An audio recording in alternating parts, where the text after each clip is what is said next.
পরবর্তী বক্তা অনুরাগ মৈত্রেয়ী। উনি একজন নাগরিক অধিকার আন্দোলন কর্মী। অনুরাগ মৈত্রেয়ীকে মঞ্চে আসার জন্য অনুরোধ করছি। আজকে নাগরিক convention 1 December, 1 December world AIDS day. এই দিন আজকে এই নাগরিক কনভেনশনে যারা আহ্বায়ক আছেন ডক্টর পূর্ণব্রত গুণ, ডক্টর তপনাশ চৌধুরী, আরও যারা আছেন আহ্বায়ক, এর একটি গুরুত্বপূর্ণ আলোচনা সভা এবং তাতে আমাকে আমন্ত্রণ করার জন্য। রামধনু আমাদের প্রতীক চিহ্ন, আমরা কারা সেটা বলবো। প্রতীক চিহ্ন রামধনুর সম্মতি জানিয়ে একটু শুরু করার বা বলার চেষ্টা করছি। আমাদের এই আজকের কনভেনশনে এখানে লেখা প্রান্তিক যৌনতার মানুষ বা এলজিবিটিকিউ মানুষ বা ট্রান্সজেন্ডার মানুষ বা হিজড়া সম্প্রদায়ের মানুষ, আসলে এই প্রান্তিক শব্দটি প্রথমে বলে নিই, এখানে যারা আছেন আমি কিন্তু মেয়ে নই, দয়া করে আমাকে মেয়ে ভাববেন না, কারণ আমাকে মেয়ে বলতে যে ইমেজেরি বা ছবি যেটা নির্মিত হয় আমি তার সঙ্গে অ্যাসোসিয়েট করি না বা কানেক্ট করি না। আমি একজন রূপান্তরকামী নারী, এবং আমাকে রূপান্তরকামী নারী বললে আমি গর্বিত হই এবং সিস নারী বললে আমি লজ্জিত হই। তাই দয়া করে আমার কোনো রকম আকাঙ্ক্ষা নেই নারী সমাজের এই পিতৃতান্ত্রিক সমাজে, এই অসমকাম পিতৃতান্ত্রিক হেটেরোপেট্রিয়ার্কাল সোসাইটির ছবিতে যে নারীর নির্মাণ, যোনি এবং স্তন দিয়ে যে নারীর নির্মাণ হয়, আমি শ্রীজাতর কথায় ধার করিয়ে দু লাইন বলবো। যোনি দিয়ে তৈরি হয় নারী, কপাল ঠোঁট চিবুক সবই যোনি, চক্র হাতে তুমিও গিরিধারী, শিষ্ণকেই করেছ তর্জনী। এসব পুরুষ শিষ্ণ চমকাই, এখন থেকে শিষ্ণ দিয়ে ভাবি, শিষ্ণ দিয়ে দুবেলা ভাত খাই, শিষ্ণ তুলে জোরালো করি দাবি। তো সেই সিমান্তা ব্যাপারের কথা ধরি যে বায়োলজি ইজ নট ডেস্টিনি, জৈবতাই নিয়তি নয়। সত্যি জৈবতা নিয়তি হওয়ার কথা নয়। It's not a matter of being a woman, it's a matter of becoming a woman. নারী দিনে দিনে চায়নাতে যেভাবে মহিলা ভাস্কর তিনি যেভাবে কুমোরটুলিতে একদলা মাটি থেকে একজন প্রতিমাকে নির্মাণ করেন, সেভাবেই তো নারীর হয়ে ওঠা পরতে পরতে অণু পরমাণুতে যে journey of becoming a woman, তা আসলে অসমকাম পিতৃতান্ত্রিক আকাশে সেই নারী তুমি অর্ধেক আকাশের মতো। কোন আকাশে নারীরা অর্ধেক আকাশ পেলেন?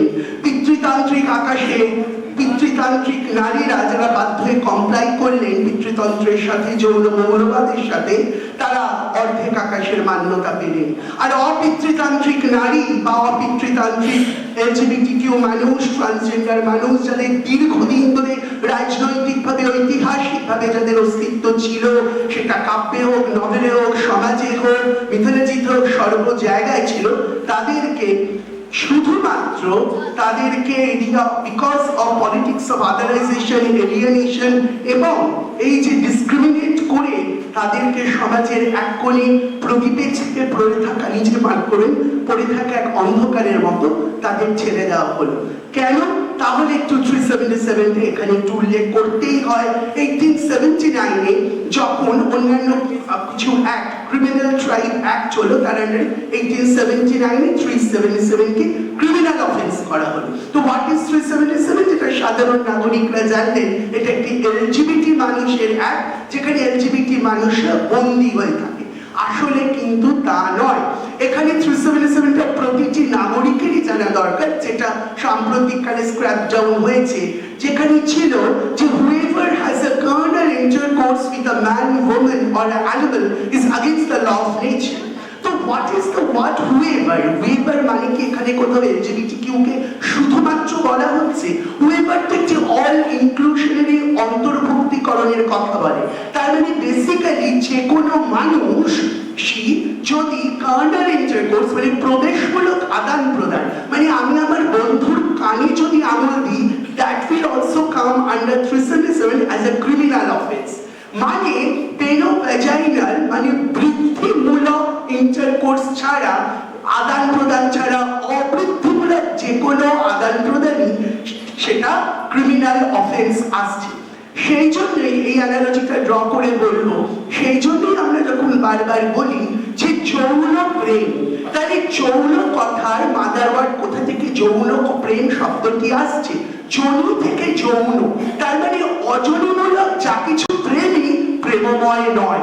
তাহলে আমি আপনাদের এখানে আরতি জানাই, এলজিবিটি মানুষের জাগারি দুঃখ হতাশা যন্ত্রণা বলতে আমি আসিনি, কিন্তু এটা বলতে এসেছি যে আপনারা কোথায় কোথায় পিতৃতান্ত্রিক যৌন মৌলবাদী সমাজে কোথায় কোথায় ব্যথিত, কোন পকেটে পকেটে, বিশেষ করে এখানে সিস হেটেরোসেক্সুয়াল মেয়েরা যারা আছেন, যারা দীর্ঘদিন ধরে প্রেম বিবাহ এবং এই ইন্টিমেট পার্টনার যে ভায়োলেন্স সেগুলোকে প্রেম বা ভালোবাসার নামে, যেটা বহু সময় আমি দেখেছি যারা মলেস্টেড তাদের কোট অ্যান্ড কোট প্রেমিকারা বলেন যে এটা একটা ন্যারেটিভ, যে আসলে তো এরকম না, ও তো আমার সাথে এরকম করেন।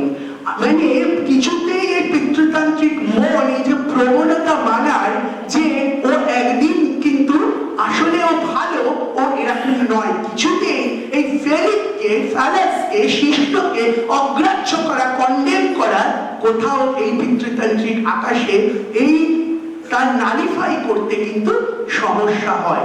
তাই এখানে যারা নারীরা সিস হেটেরোসেক্সুয়াল বিষমকামী নারীরা আছেন, তাদের কাছে একটি আরতি জানাই, দাবি নয় যে তারা ট্রান্স এলজিবিটি মানুষের দুঃখ যন্ত্রণা বোঝার আগে তারা নিজেদের মুক্তি তারা যে চান বারবার, তাদের যখন পিতৃতান্ত্রিক পুরুষ নারীরা, যে পিতৃতন্ত্র তো নট ইকুইভ্যালেন্ট টু পুরুষ, আমি এখানে একটু ভাঙতে চাই যে হেটেরোপেট্রিয়ার্কি কিন্তু ইকুইভ্যালেন্ট টু পুরুষ না, এটা একটি চিন্তা।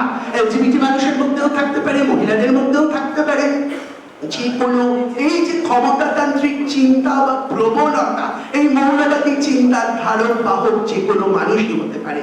শুরু করেছে পুরুষরা, অফিস বিয়ারার কিন্তু নারীরাও হয়েছে। সেই জন্যই কিন্তু আমরা দেখেছি যে বারবার করে এই যে বডি শেমিং, আসলে এই জায়গায় একটু ধরাবো যে সিস মহিলারা, বিষমকামী মহিলারা যে যে কারণে, পিতৃতন্ত্রের কারণে আঘাত প্রাপ্ত হন, যন্ত্রণা প্রাপ্ত হন, তারা বায়োলজিকে নালিফাই করতে চান, তাদের যখন বারবার বলা হয় যে মেয়েটার মুখটা খুব মিষ্টি, রংটা খুব কালো, তাদের তো ওই মেয়েটার একটু বুকটা ছোট, ওই মেয়েটার একটু পাম্পসটা ছোট, তিনি আঘাতপ্রাপ্ত হন। কেন হন? তার মানে তিনি বায়োলজিকে নালিফাই করছেন, তিনি বলছেন biology can never be the destiny. সেই মহিলাই আবার ট্রান্সজেন্ডার মহিলাকে বলেন ও তো ছেলে মেয়ে সেজে থাকে।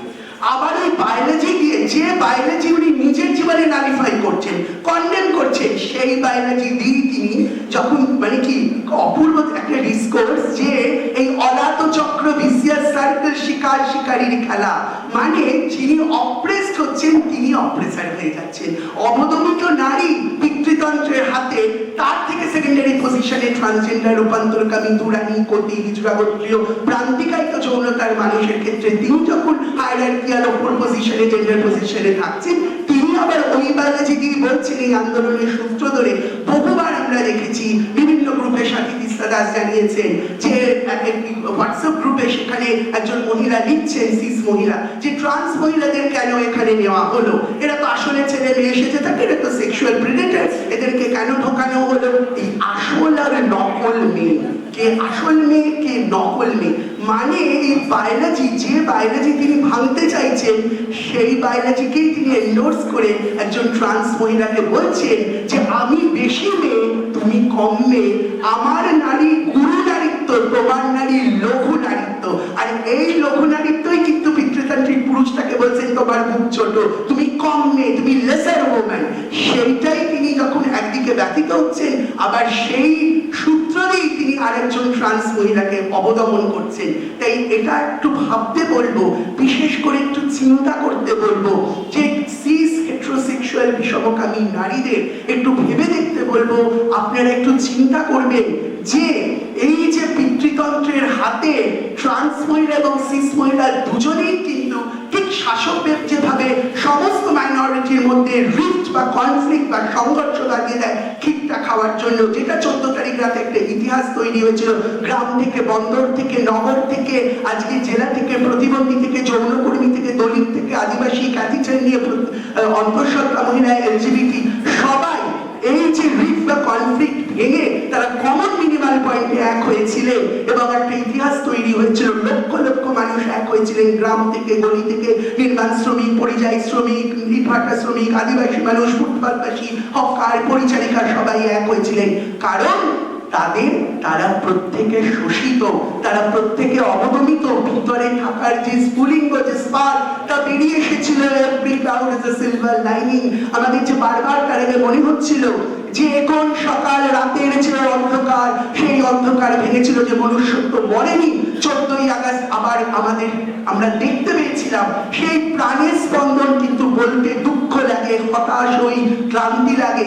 কোথাও আমাদের এই যে শহুরে, আমাদের মধ্যবিত্ত যে মোরালিটি, যে বুর্জোয়া, এই যে চিন্তাধারা, সেখানে বারবার এই যে ক্ষমতাতান্ত্রিক, পার্টিতান্ত্রিক ভেটোতে ঢোকানোর যে প্রবণতা, যে সাধারণ মানুষের যে প্রাণ স্পন্দন, হৃদস্পন্দন তৈরি হয়েছিল, যে স্বতঃস্ফূর্ত আবেগ তৈরি ছিল, তাই তীব্র ক্যান্সেল কালচার দিয়ে এখানে শাখা পড়েছে, ওখানে ফলা পড়েছে, ওখানে ঢাক বাজিয়েছে, ওখানে উলু দিয়েছে, এই যে বারবার মানে সিউটো হিন্দুত্বের ভূত দেখে আমরা এটা দেখলাম না যে গ্রামের মহিলা জীবনে পথে নামেননি, তিনি প্রথমবার নামলেন, ওই আড়ষ্ট হাতে মাইকটা ধরলেন, তার পাশে দাঁড়িয়ে থাকা একজন মুসলিম মহিলার বাচ্চা কাঁদছে, তাকে কোলে নিয়ে নিলেন আবেগে। সেই স্পন্দনকে আমরা পুষ্ট না করে তাকে বারবার আমরা অপুষ্টিতে ভরে দিয়েছি। কিসে?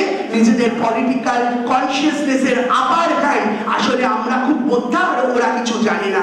এই চিন্তা দিয়ে আসলে যে কোনো আন্দোলনের সৌন্দর্য বা মুগ্ধতা হচ্ছে, যে কোনো বড় আন্দোলনের মুগ্ধতা হচ্ছে অন্যান্য সমস্ত যে আন্দোলনগুলো অপুষ্টিতে ভুগছে, টিম করে চলছে, স্তীমিত হয়ে গেছে, সমস্ত ছোট ছোট প্রান্তের আন্দোলনগুলো কেন্দ্রের আন্দোলনে এসে মিলতে পারবে।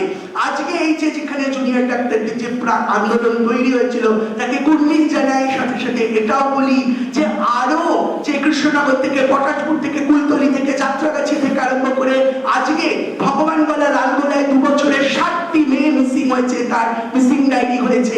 তারা আজকে যখন আসছেন শহরে, তারা কেন সেভাবে মান্যতা পাচ্ছেন না? তাহলে কি আমাদের ভেবে নিতে হবে যে ডাক্তার তিলোত্তমার আমরা বিচার চাই না তিলোত্তমার বিচার চাই?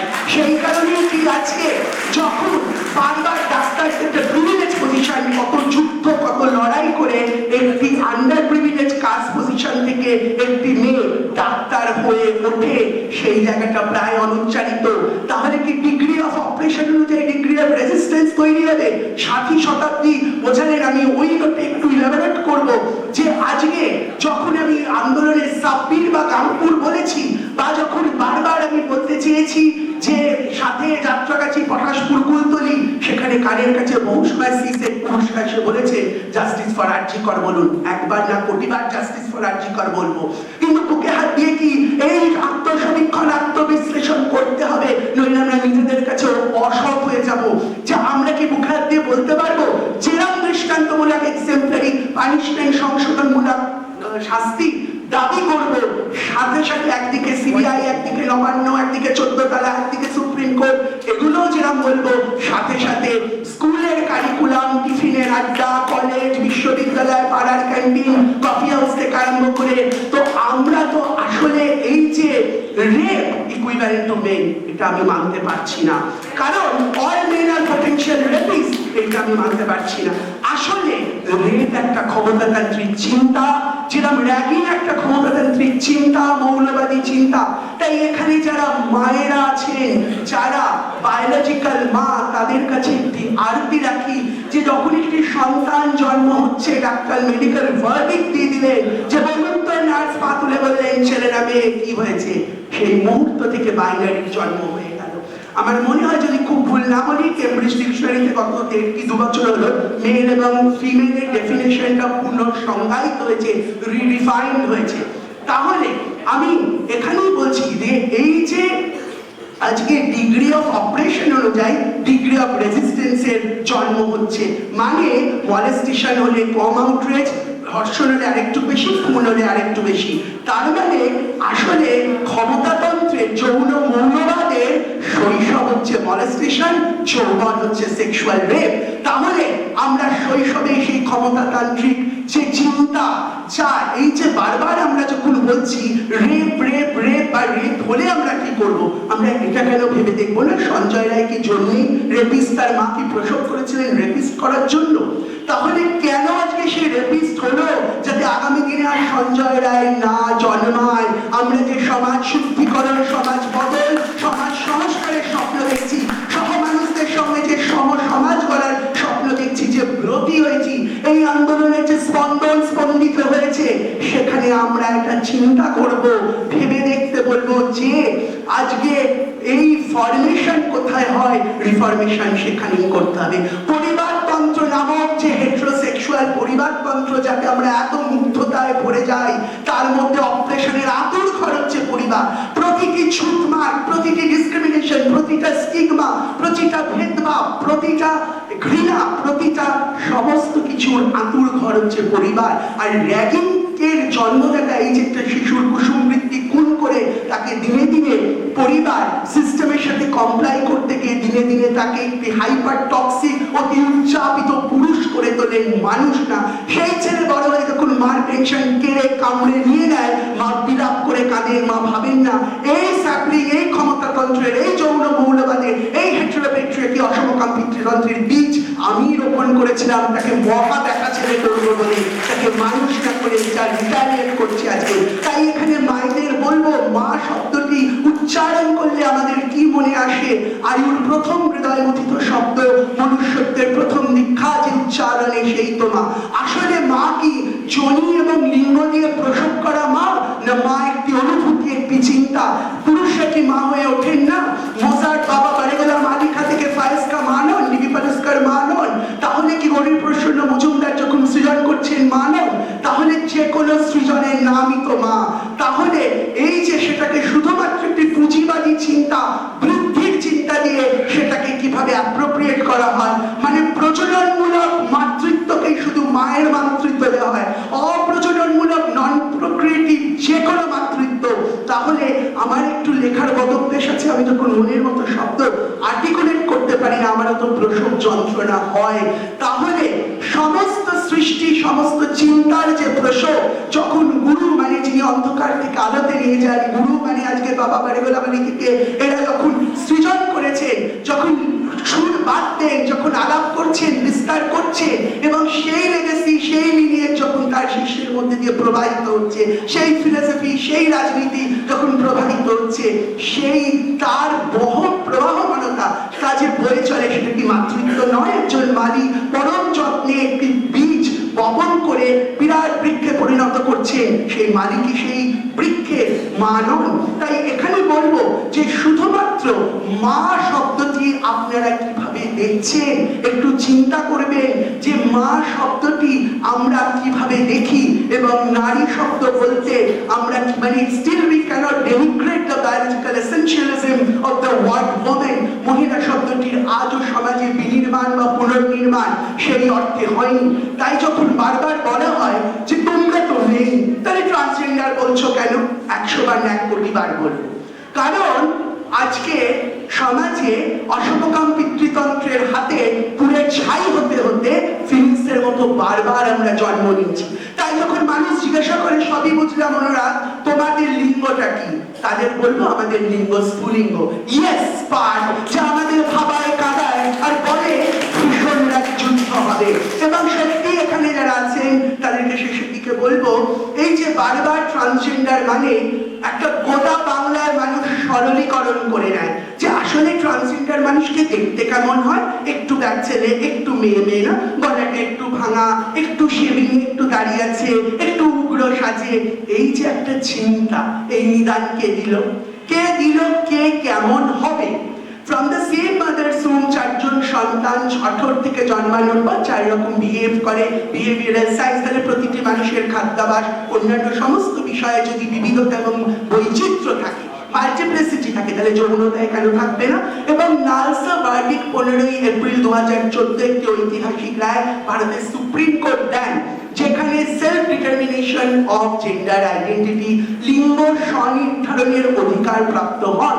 এই যে একটি সামাজিক লিঙ্গ, সেক্স অ্যাসাইন্ড বার্থ, যেটা দেখে ডাক্তাররা বলেন মেল বা ফিমেল, একটি সাইকোলজিক্যাল জেন্ডার। তো একটি বাচ্চা বড় হয়ে সে ঠিক করবে সে কোন জেন্ডারে যাবে, তার চয়েস এজেন্সিটা তার হাতে থাকবে। এবং এই যে রূপান্তরকামী মানুষকে ধরেই নেওয়া হয় তারা হিজড়েটা কোনো জেন্ডার আইডেন্টিটি নয়।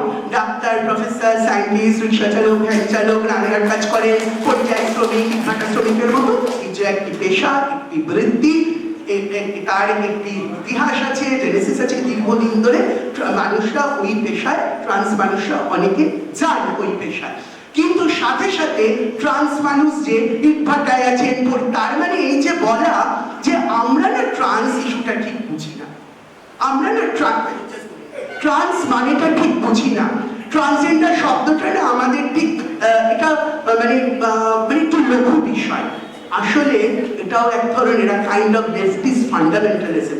আমি সেই বামপন্থার খামতি ডেফিসিট হিসেবে সেই বামপন্থাকে দেখবো, বামপন্থার মুগ্ধ বা সৌন্দর্য তো হ্যাভনটসদের কথা ভাবা। তাহলে কোন হ্যাভনটস হ্যাভনটস আর কোন হ্যাভনটস হ্যাভনটস নয় এই বিচার করে কি বামপন্থের সৌন্দর্যতা?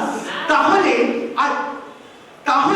আজকে এলজিবিটি মানুষ যেদিন 377 স্ক্র্যাপডাউন হয়, একজন ফেসবুকে লিখেছিলেন যে নাভির নিচের খিদের আন্দোলনের লড়াইয়ের আগে নাভির উপরের খিদের আন্দোলনের লড়াই জারি হোক। কি ভয়ঙ্কর মৌলবাদী কথা, কি ভয়ঙ্কর চিন্তা যে ট্রান্স এলজিবিটি মানুষকে দেখাই হয় তারা সারাদিন সেক্স করে, তারা আর কিছু করে না, তারা স্বপ্ন দেখে না, তারা ভাস্কর করে না, তারা কাঁদে না, তারা ভালোবাসে না, তারা বই পড়ে না, কিছুই করে না। ট্রান্সজেন্ডার মানুষ যদি এত সেক্সুয়াল প্র্যাকটিস করতো তাহলে ভারতের এই পপুলেশন সোডোমি প্র্যাকটিস করে নিশ্চয়ই এই জায়গায় দাঁড়াতো না। আর দ্বিতীয় কথা, ট্রান্সজেন্ডার মানুষরা যদি এত সেক্স করে তা করে কার সাথে? সি-সেক্স পুরুষরাই তো আছে। রাত 10টা থেকে 5টা লার্জ সেকশন অফ সি-সেক্স যারা দিনের আলোয় বলেন আমরা সি-সেক্স, মেয়েদের কথা বলতে পারবো না, এক্সপিরিয়েন্স নেই, সি-সেক্স ছেলেদের যে এজেন্সি নিয়ে বলছি, সকাল রাত 10টা টু 5টা তাদের সেক্সুয়ালিটিটা মিউটেট করে যায় ট্রান্স মানুষের সাথে, আবার লিবারেশনটা হয় অন ডেট, আবার দিনের আলোয় তারা হেটেরোসেক্সুয়াল হয়ে যায়। তো এই জায়গায় দাঁড়িয়ে এই যে বলা যে এলজিবিটি বা ট্রান্সজেন্ডার মানুষের খিদের লড়াই, নাভির নিচের লড়াই, আসলে ট্রান্সজেন্ডার এলজিবিটি মানুষ মুখে শিশ্ন নিয়ে জন্মান না, তাদেরও আমাকেও সিস হেটেরোসেক্সুয়াল মানুষরাই, আমার বাবা মা হোমোসেক্সুয়াল ছিলেন না, তাহলে আমাকে জন্ম দিতে পারতেন না, তারাও আমাকে সৃজন করেছিলেন ভালোবেসে বাবা মা, তারাও বিষমকামী মানুষই ছিলেন। তো সেই জায়গায় দাঁড়িয়ে এলজিবিটি মানুষের কিন্তু যৌনতার অধিকার লড়াইটাও, কারণ এই যৌনতার কারণেই তাকে যে কোণঠাসা করা হয়েছে, সেটাও যেরকম লড়াই, খাদ্য, বস্ত্র, বাসস্থান, অন্যান্য চিকিৎসা থেকে আরম্ভ করে, সেই জন্যই আমার কাজের ইতিহাস এটা বলেই শেষ করব। কাজের ইতিহাস যদি দেখেন বুঝতে পারবেন যে যখন আমাকে বারবার জিজ্ঞাসা করা হয় যে অনুরাগ তুমি তো একজন রূপান্তরকামী মানুষ, তুমি তো লিঙ্গ বৈষম্য আন্দোলন করবে, মানে আমাকে রাষ্ট্র কোথাও ঠিক করে দেয় কোন আন্দোলন কে করবে, কারণ রাষ্ট্র ভয় পায় যে সমস্ত মাইনরিটির মধ্যে যদি একটা ইউনিয়নাইজেশন হয়, একটা একত্রীকরণ হয়, একটা মেলবন্ধন, যৌথতা হয়, তাহলে যাতে কোনোভাবেই এই গোষ্ঠী আন্দোলনগুলো গণ আন্দোলনে না পরিণত হয়। মানে আজকে আমি মুনমুনের যন্ত্রণা বুঝবো না, রাষ্ট্র এটাই চায়, আর মুনমুন আমাকে ঘৃণা করবে এটাই চায়, আমি আর মুনমুন দুজনেই পিতৃযন্ত্রের আঘাতপ্রাপ্ত হাতে হাত দিলে তবে এই বিষয়ে বিষয় সিন্ধু পার করতে পারবে, এটা রাষ্ট্র চায় না।